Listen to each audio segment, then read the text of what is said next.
Hello friends, कैसे हैं आप लोग। स्वागत है आप लोगों का नाहिदा ज़ुबैर एकेडमी में। आज हम लोग चर्चा करेंगे मौर्य वंश के बारे में। देखेंगे मौर्य वंश का संस्थापक कौन है, इनका शासनकाल कब से कब तक रहा। हम उन मेन पॉइंट पे बात करेंगे जो एग्जामिनेशन पॉइंट ऑफ व्यू से काफ़ी महत्वपूर्ण है। तो शुरू करते हैं मौर्य वंश।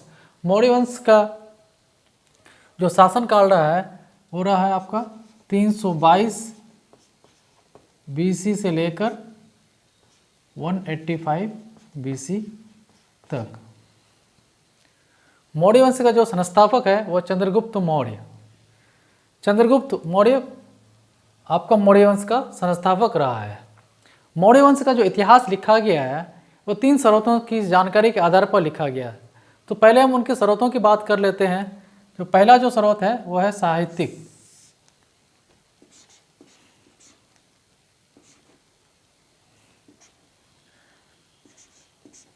साहित्यिक पहला स्रोत क्या है? साहित्यिक। दूसरा स्रोत क्या है? विदेशी विवरण। विदेशी विवरण। और तीसरा आपका है पुरातात्विक। पुरातात्विक। साहित्यिक स्रोत में क्या क्या है? आपके कुछ किताबें हैं, जैसे अर्थशास्त्र, काफ़ी पॉपुलर किताब है, सब जानते होंगे। इसके जो लेखक हैं चाणक्य। बृहत कथा मंजरी,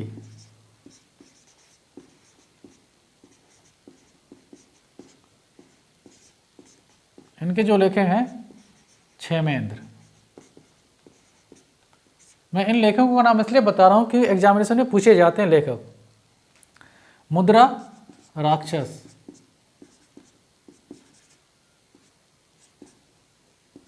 इसके जो लेखक हैं विशाखा दत्ता।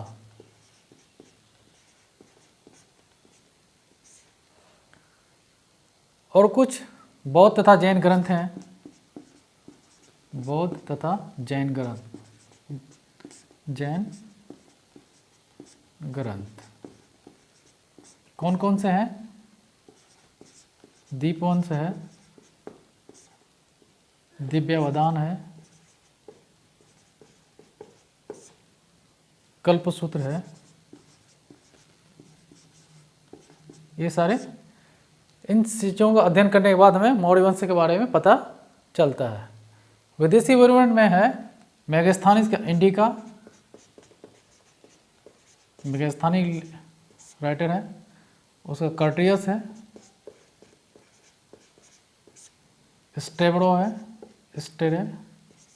स्ट्रेबो। और पुरातात्विक आपका अशोक के अभिलेख हैं। अशोक के अभिलेख, गिरनार अभिलेख,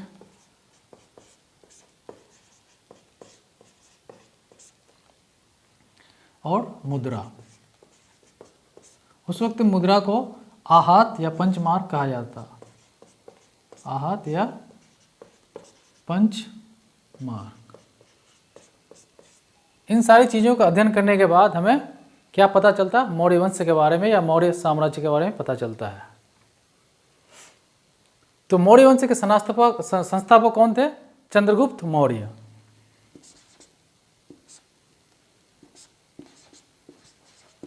चंद्रगुप्त मौर्य, इनका जो शासनकाल रहा है 322 BC से लेकर 298 BC तक। 322 BC में मगध की गद्दी पर चंद्रगुप्त मौर्य बैठा। कहाँ पे बैठा? मगध की गद्दी पर। चंद्रगुप्त मौर्य का गुरु का नाम है चाणक्य। गुरु का नाम क्या है? चाणक्य। पहले हम चाणक्य के बारे में थोड़ा बहुत जान लेते हैं।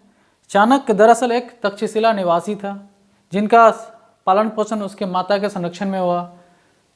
चाणक्य तक्षशिला महाविद्यालय उस दौर का विश्व का सबसे बड़ा महाविद्यालय का आचार्य रहे हैं। इनकी जो पत्नी का नाम है यशोमती, ये बात हमें विरहत कथा कोश से पता चलता है। पत्नी का नाम क्या है?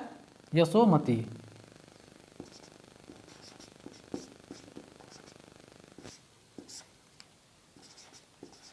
यशोमती। इसकी जानकारी में कहाँ मिलती है? विरहत कथा कोश से। विरहत कथा कोश से पता चलता है उसकी पत्नी का नाम यशोमती है। चाणक्य की सहायता से चंद्रगुप्त मौर्य मगध की गद्दी पर 322 बीसी में बैठता है। चंद्रगुप्त की जाति तथा वंश को लेकर विद्वानों में मतभेद है। कुछ विद्वानों का मानना है कि चंद्रगुप्त मौर्य का जाति शूद्र है, लेकिन बौद्ध तथा जैन ग्रंथों में इनको क्षत्रिय कहा गया है। अधिकतर विद्वानों का यही मानना है कि चंद्रगुप्त मौर्य का जाति क्षत्रिय है।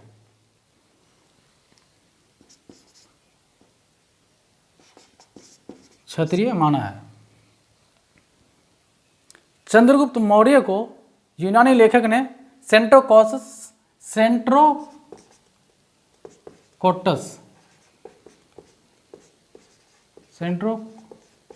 से संबोधित किया है। इस बात का पता विलियम जोन्स ने लगाया था कि चंद्रगुप्त मौर्य को ही सेंट्रोकोटस कहा गया है। किसने पता लगाया था? विलियम जोन्स ने। विलियम जोन्स ने पता लगाया कि सेंट्रोकोटस ही चंद्रगुप्त मौर्य है। तत्कालीन यूनानी शासक सेल्यूकस निकेटर के साथ चंद्रगुप्त मौर्य का युद्ध हुआ। इस युद्ध में सेल्यूकस निकेटर की हार हुई। यूनानी शासक का नाम क्या था?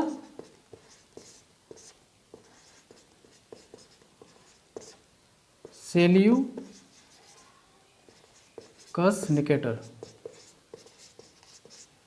इस युद्ध में सेल्यूकस निकेटर की हार हुई और चंद्रगुप्त मौर्य विजय रहा। दोनों में संधि हुई। संधि के बाद सेल्यूकस निकेटर ने चंद्रगुप्त मौर्य से 500 हाथी लिए। कितने हाथी लिए? 500। चंद्रगुप्त मौर्य ने 500 हाथी दिए। किसको? सेल्यूकस निकेटर को।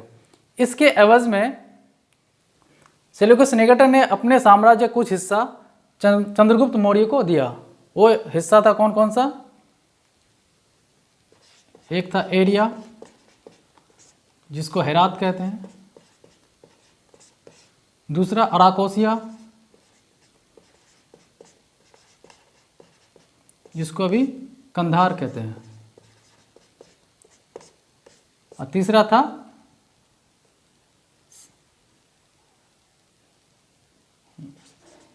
सेंट्रोकोसिया, जिसको अभी बलूचिस्तान कहते हैं।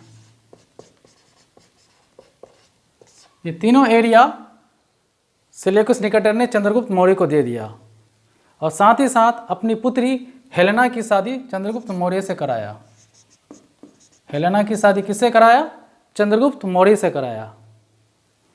इसके बाद सेल्यूकस निकेटर ने अपना राजदूत मेगास्थनीज को चंद्रगुप्त मौर्य के दरबार में भेजता है। मेगास्थनीज जो भी मगध साम्राज्य में देखता है अपनी पुस्तक इंडिका में लिखता है। बुक का नाम क्या है? इंडिका। कौन लिखता है? मेगास्थनीज। इस पुस्तक में जो कुछ भी उसने देखा इस पुस्तक में लिखा। चंद्रगुप्त मौर्य अपने जीवन के अंतिम क्षण में श्रवण बेलगोला जाता है। उस वक्त के जो जैन मुनि भद्रबाहु थे उनसे जैन धर्म की दीक्षा ली और दीक्षा लेने के बाद 298 बीसी में अपने उपवास द्वारा अपने शरीर को त्याग दिया। इस पद्धति को जैन धर्म में संलेखना या संथरा कहते हैं। संलेखना या संथारा कहते हैं।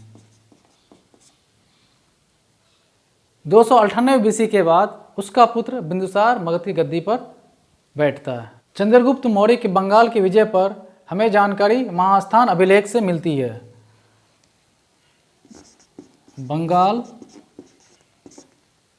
पर विजय की जानकारी कहाँ से मिलती है? महास्थान अभिलेख से। और दक्षिण भारत की विजय पर हमें जानकारी मिलती है दक्षिण भारत पर विजय कहाँ से मिलती है? अहनान, तमिल ग्रंथ है, तमिल ग्रंथ अहनानूर और मुरनानूर से मिलती है, मुरनानूर से मिलती है। और गिरनार अभिलेख की बात कर ली जाए,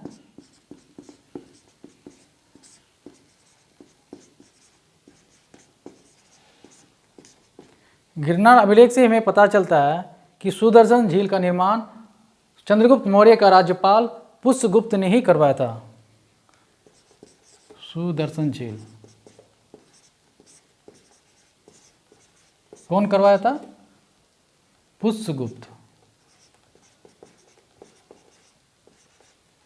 पुष्यगुप्त कौन था? सौराष्ट्र का राज्यपाल।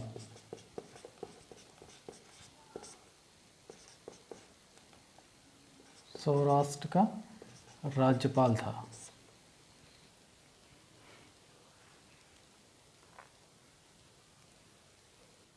अब हम बात कर लेते हैं बिंदुसार की।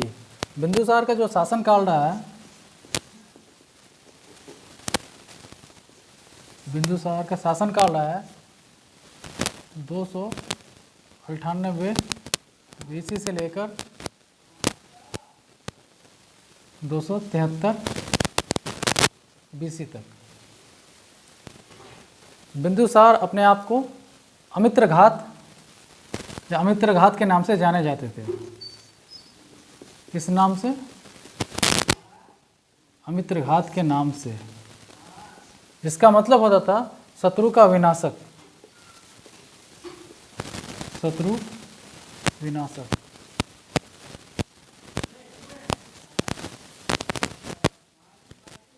बिंदुसार के वक्त में तक्षशिला में 2 विद्रोह हुए। तक्षशिला में 2 विद्रोह हुए। पहले इन्होंने सुसीम को भेजा। किसको भेजा? सुसीम को। बाद में अपने पुत्र अशोका को भेजा। वो अशोक को विद्रोह को दबाने के लिए भेजा।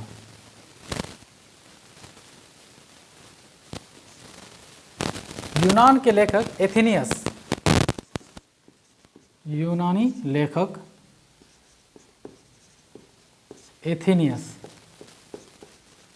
एथेनियस वर्णन करता है कि सीरिया के शासक एंटियोकोस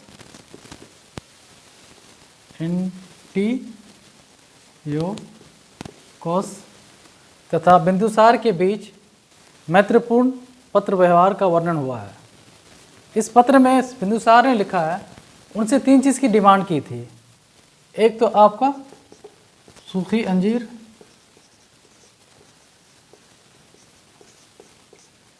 दूसरा अंगूरी मदिरा,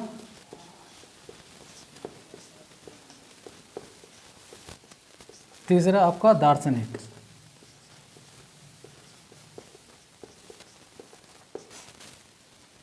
सीरिया के शासक सूखी अंजीर और अंगूरी मदिरा तो भेजता है, पर दार्शनिक नहीं भेजता है। मिस्र के शासक टोलमी, क्या टोलमी द्वितीय, अपना राजदूत भेजता है किसके दरबार में? बिंदुसार के दरबार में। उसका नाम होता है डायनोसिस, डायोनोसिस।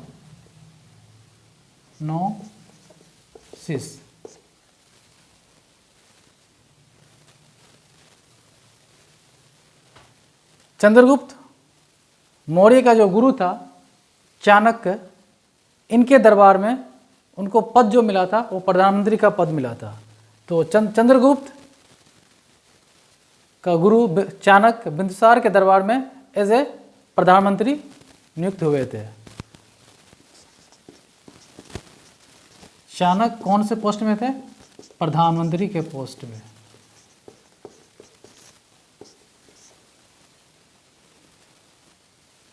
अब हम बात करते हैं अशोक की। अशोक का जो शासनकाल रहा है, अशोक का शासनकाल रहा है 273 बीसी से लेकर 232 बीसी तक। अशोक किसका पुत्र था? बिंदुसार का।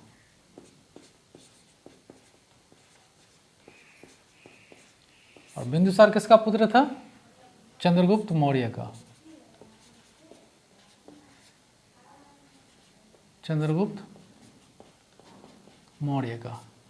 चंद्रगुप्त मौर्य को यूनानी लेखकों ने क्या कहा है? सेंड्रोकोटस। सेंड्रोकोटस। इसको डिकोडिंग सर्वप्रथम किसने किया था? विलियम जोन्स ने। विलियम जोन्स ने सर्वप्रथम ये पता लगाया कि सेंड्रोकोटस ही चंद्रगुप्त मौर्य है। तो अशोक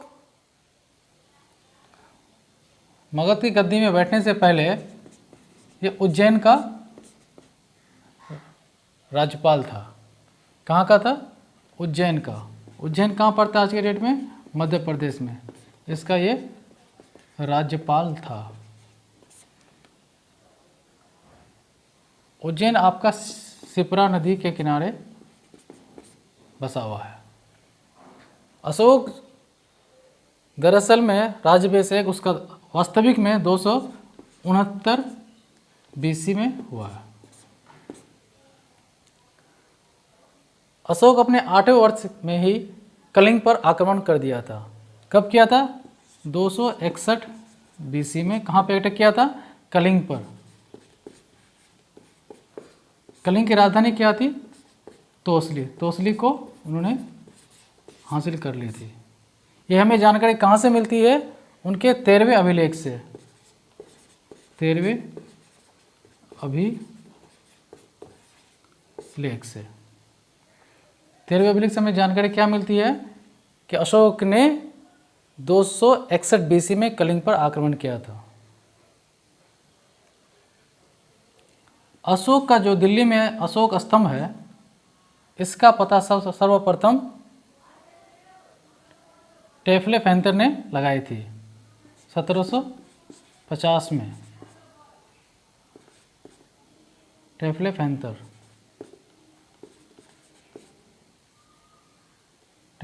ने पता लगाई थी।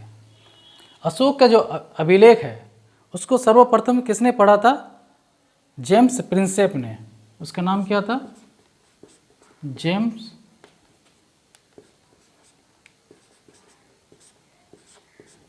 प्रिंसेप ने।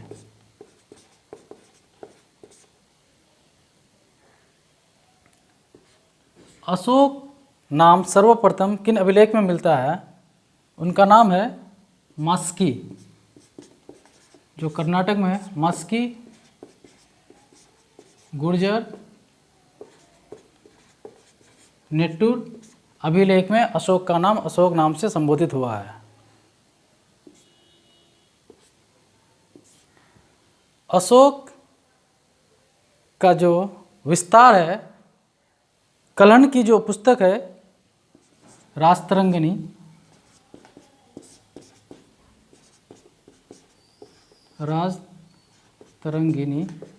पुस्तक से पता चलता है इनका शासन मगध से लेकर कश्मीर तक रहा है। ये जानकारी हमें राजतरंगिणी से मिलती है। अशोक ने कश्मीर में एक मंदिर भी बनवाया था जिसका नाम है अशोकेश्वर मंदिर। अशोकेश्वर मंदिर कहाँ पे है? कश्मीर में। किसने बनवाया था? अशोक ने बनवाया था। अशोक जो बौद्ध धर्म अपनाया था, उनका जो गुरु का नाम था उपगुप्त। इन्हीं से उन्होंने बौद्ध धर्म की दीक्षा ली थी। उपगुप्त इनका गुरु का नाम था, जिनसे इन्होंने बौद्ध धर्म की दीक्षा ली थी। अनुश्रुति, सिंघल अनुश्रुति,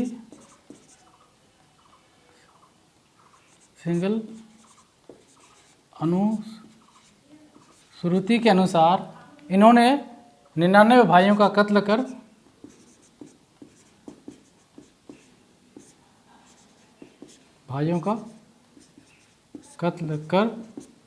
मगध की गद्दी पर बैठा था। ये इसकी जानकारी में कहाँ से मिलती है? सिंघल अनुश्रुति से हमें जानकारी मिलती है।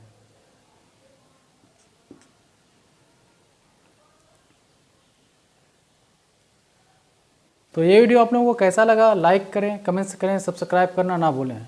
घर पे रहिए, सुरक्षित रहिए। जय हिंद।